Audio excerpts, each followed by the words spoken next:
दोस्तों, क्या देश के पीएम की क्रेडिबिलिटी पर, क्या उनकी विश्वसनीयता पर, भरोसे पर, उनकी इमेज पर सीजेआई चंद्रचूड़ भारी होने लगे हैं? क्या देश की पहलवान बेटियों को इंसाफ दिलाने के लिए सीजेआई चंद्रचूड़ अब आगे आएंगे? क्या जिस जज की ईमानदारी और बहादुरी के चर्चे देश में होते हैं, वो जज अब बेटियों के साथ हुई नाइंसाफी में दखल देंगे? नमस्कार, मैं हूं शरद और आप देखना शुरू कर चुके हैं डेली एनालिसिस। दोस्तों, जब आपने टीवी पर देखा होगा कि हमारे देश की एक बेटी खेल में मेडल जीत कर आई है, आपने अखबार में पढ़ा होगा कि पहलवानों ने पदक जीतकर दुनिया के सामने भारत का नाम बड़ा किया है, तो आपको गर्व महसूस हुआ होगा। लेकिन आपको उस दिन शर्म भी आई होगी जब आपको टीवी और अखबार से यह पता चला होगा कि इन बेटियों ने खुद के साथ यौन शोषण होने की बात कही और पुलिस ने मुकदमा तक दर्ज नहीं किया, क्योंकि जिसके खिलाफ शिकायत दी वह भाजपा का सांसद था।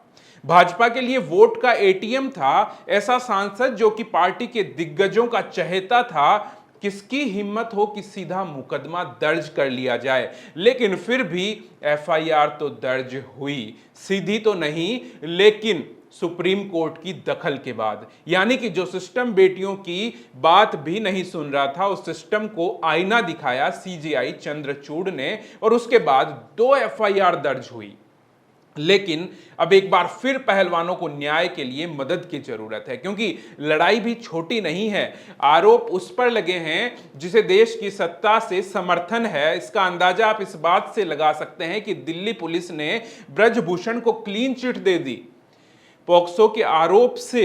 लेकिन दोस्तों, आपको समझना जरूरी है इससे पहले क्या हो रहा था।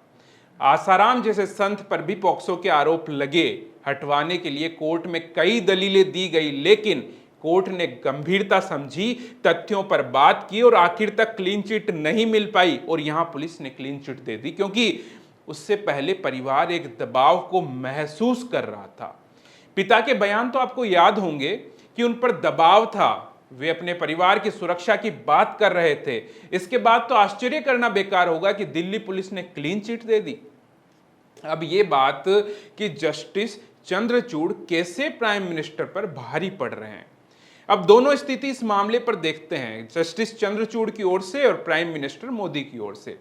तो आप देखेंगे कि जब इन बेटियों ने अच्छा प्रदर्शन किया, मेडल जीतकर आई, तो मोदी जी ने अपने घर पर भव्य प्रोग्राम किया, डिनर पर बुलाया, विनेश को अपने घर का सदस्य बताया। लेकिन जब बेटियां मुसीबत में आई, आरोप बाहुबली ब्रजभूषण पर लगे, उस व्यक्ति पर लगे जो कि प्राइम मिनिस्टर को सीटें जिता कर देता था, वोट बैंक था, तो साहब पीछे हट गए और पीड़िताओं को छोड़कर बाहुबली के साथ खड़े हो गए।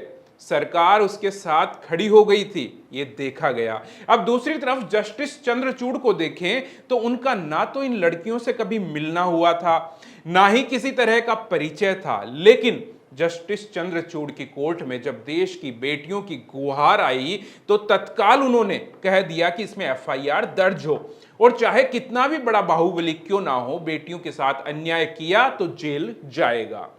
एफआईआर होने के बाद भी जांच की पहली कड़ी तो पुलिस ही थी। याद रखना, वही पुलिस जिसने एफआईआर दर्ज नहीं की थी। देश की सबसे बड़ी अदालत के बाद के आदेश के बाद में मुकदमा दर्ज किया, लेकिन कार्रवाई करना भी तो उन्हीं के जिम्मे था, पुलिस ही कर सकती है। जब शुरुआत में एफआईआर दर्ज नहीं की गई तो कार्रवाई कैसे कर पाती, कैसे उस मामले में अपनी कार्रवाई को पुलिस आगे बढ़ा पाती। लेकिन अब सुप्रीम कोर्ट हमारे देश की पहलवान बेटियों के लिए आखिरी उम्मीद बन गया।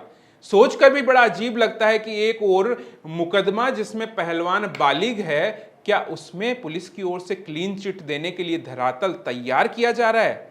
क्योंकि जो दूसरा मुकदमा है, पॉक्सो में तो पहले से क्लीन चिट मिल चुकी है, दूसरा वो मुकदमा जिसमें कि पहलवान बालिग है, क्या उसमें भी कुछ ऐसी तैयारी हो रही है कि क्लीन चिट दे दी जाए? लेकिन अगर सुप्रीम कोर्ट पहले की तरह एक बार फिर से इस मामले में दखल दे तो शायद कुछ हो सकता है। विपक्ष भी मोदी जी को उनके पुराने बयान याद दिलाते हुए कह रहा है कि आपने कहा था बेटियों के साथ बुरा बर्ताव करने वाले को फांसी पर लटकाया जाएगा, लेकिन आपकी दिल्ली पुलिस तो पीड़िता की जगह आरोपियों को ही बचाव करते नजर आ रही है, उनको बचाते नजर आ रही है। प्राइम मिनिस्टर का ये बयान तो आपने सुना होगा, आपको याद होगा, अगर नहीं सुना तो वापस सुन लीजिए। भारत सरकार ने बेटियों के साथ दुर्व्यवहार करने वाले राक्षसी मनोवृत्ति के लोगों को अब फांसी पे लटकाने का कानून बनाया है। अब जब पहलवानों के इस मामले में ब्रजभूषण पर कोई कार्रवाई नहीं होती तो आपको लगता है कि प्राइम मिनिस्टर के ऐसे बयान सिर्फ बयान ही हैं, केवल वोट जमा करने का एक तरीका है, जिस तरह से दिल्ली पुलिस ने क्लीन चिट दे दी।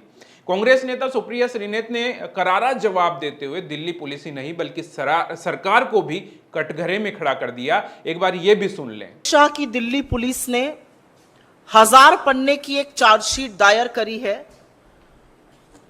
यौन शोषण के गंभीर आरोपों में घिरे हुए ब्रजभूषण शरण सिंह के खिलाफ। भाजपा के बाहुबली नेता, रेसलिंग फेडरेशन के चीफ, भारतीय जनता पार्टी के सांसद अमित शाह की आंखों के तारे। इस 1000 पन्ने की चार्जशीट में करीब 500 पन्ने में दिल्ली पुलिस ने बेशर्मी की हर हद पार करते हुए यह साबित किया है कि कैसे यह पॉक्सो का मामला नहीं है और पॉक्सो के मामले में अपनी एफआईआर का कैंसिलेशन कराया है और क्लीन चिट दी है ब्रजभूषण शरण सिंह को। मैं आपके सामने एक बात रखती हूं और यह फैसला देश की जनता करेगी। एक अवयस्क लड़की इतने बड़े आदमी के खिलाफ पॉक्सो की शिकायत दर्ज करती है, यौन शोषण का आरोप लगाती है और फिर सारा तंत्र, सारी पुलिस, इस देश की सत्ता, इस देश की सरकार, सरकार के मंत्री, सरकार के सांसद मिलकर एक तरफ उस लड़की के खिलाफ खड़े हो जाते हैं और संरक्षण ब्रजभूषण शरण सिंह को दिया जाता है और उस लड़की को गलत साबित करने पर लोग तुल जाते हैं। सारा तंत्र एक तरफ है और उसके बाद उसके पिता के हवाले से वो बयान वापस ले लिया जाता है। यह देश की जनता तय करे कि क्या प्रभाव के तहत यह किया गया, क्या सत्ता का दुरुपयोग किया गया, क्या सारा तंत्र एक आदमी को बचा रहा था। क्योंकि अब एक बात साफ है, भारतीय जनता पार्टी का जो नारा है बेटी बचाओ बेटी पढ़ाओ, वो है बेटी डराओ और ब्रजभूषण बचाओ। अब विपक्ष ऐसे आरोप लगा रहा है और प्राइम मिनिस्टर इस मुद्दे पर खामोश हैं, और खामोशी का मतलब तो आप समझते ही हैं। खामोशी आपके समर्थन को बयां कर देती है। ये बात अभी कुछ दिनों पहले मुझे भी पता लगी। अब जब खामोशी है तो याद दिलाना भी जरूरी है कि आपने पहले क्या कहा था और अब क्या कह रहे हैं। जब शाह की पुलिस, मोदी जी की पुलिस एफआईआर दर्ज नहीं करती है तो सुप्रीम कोर्ट के आदेश के बाद मुकदमा दर्ज होता है। तो जरूरी हो जाता है कि जब मामले में कार्रवाई नहीं हो रही है, मुकदमा दर्ज होने के बाद भी पीड़ित न्याय के लिए भटक रहे हैं, तो जरूरी है कि सुप्रीम कोर्ट एक बार फिर से दखल दे और बेटियों को न्याय दिलाए। आज के लिए बस इतना ही। जल्द किसी और वीडियो में फिर आपसे मुलाकात होगी। नमस्कार।